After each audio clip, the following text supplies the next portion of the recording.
So when you moved here, did you apply for the new university right away, or you took some classes? First, I worked and I took English classes. I took some preparational classes because I had no knowledge of actual fashion or like drawing or sewing or cutting, none of Mm-hmm. this.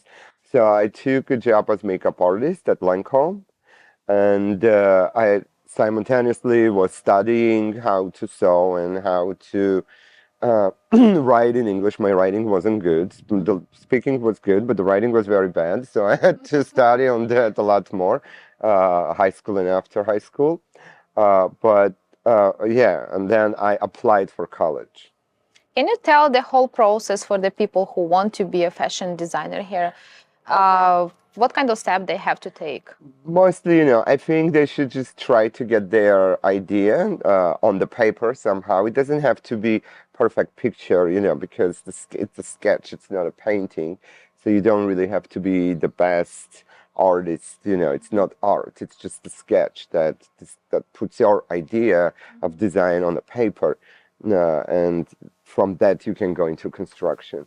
So that would be definitely one thing, not to be afraid of drawing, because you don't have to have the most perfect skills for that. And definitely play around with fabrics. That's how I started. Just got a lot of fabric from Garment District in New York. I went to the store and I got a small hand like sewing machine. It was very cheap, and they financed it at that time like $20 a month payment. And I just started to play around with these fabrics. I started to cut, make things, you know, like 8 out of 10 would be horrible and I would throw out, but two of them made some sense. It's just, yeah, don't be afraid of learning, experimenting, the process, it should be more like I would take the scissors in my hand and something would come out of it. Like, it should be natural. Just don't be afraid, I would say. Have the confidence and don't be afraid. Can you tell me what university you applied for and what kind of Yes. steps you have taken? So there were two universities at the time that I wanted to go, Parsons and Fashion Institute of Technology. Parsons was private school, so it was a lot more expensive. FIT was public, state college, and it wasn't that expensive. So I figured, you know what, I should just go to FIT and I can afford to pay for my classes. Because for state residents, they were 50% discount. Mm-hmm. So it's like, this is more doable than paying $70,000 a year. Back in 90s, that was a lot of money. It's still a So lot of money. that was very easy decision for me. Yeah, yeah. I didn't want to take insane amounts of loans and then be like, oh, I'm working all my life to pay my loans. I don't know. It was an easy decision. Okay. And how does this process work for this industry? So for Fashion Institute and any fashion colleges, they look at your GPA in general. And surprisingly, the GPA has to be really high.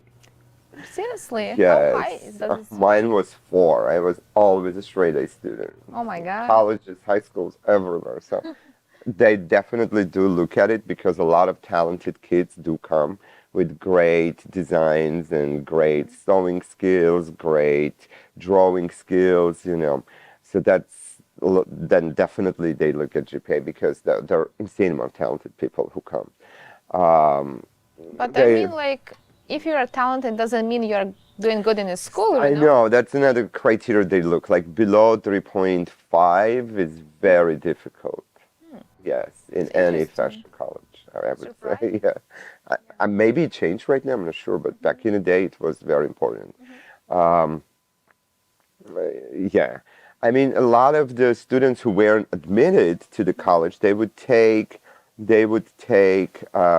just the class without being admitted to the college. They would take the class and eventually they would take them in because a lot of the students would drop out second semester.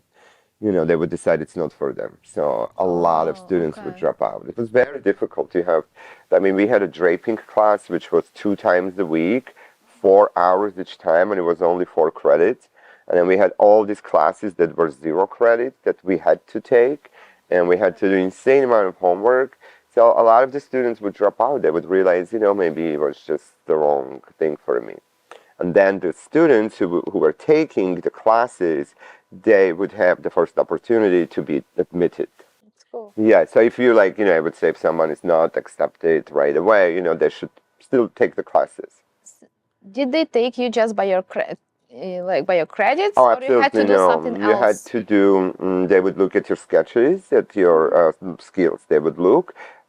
You were required, at that time, we were required to present 10 garments that we made ourselves and prove how we made them. So photos of the process, how we made. We had to know some basic sewing skills. And they would look at the sewing skills, drawing skills, the garments that you make. And we were required to take photos of these garments. So that was required as well.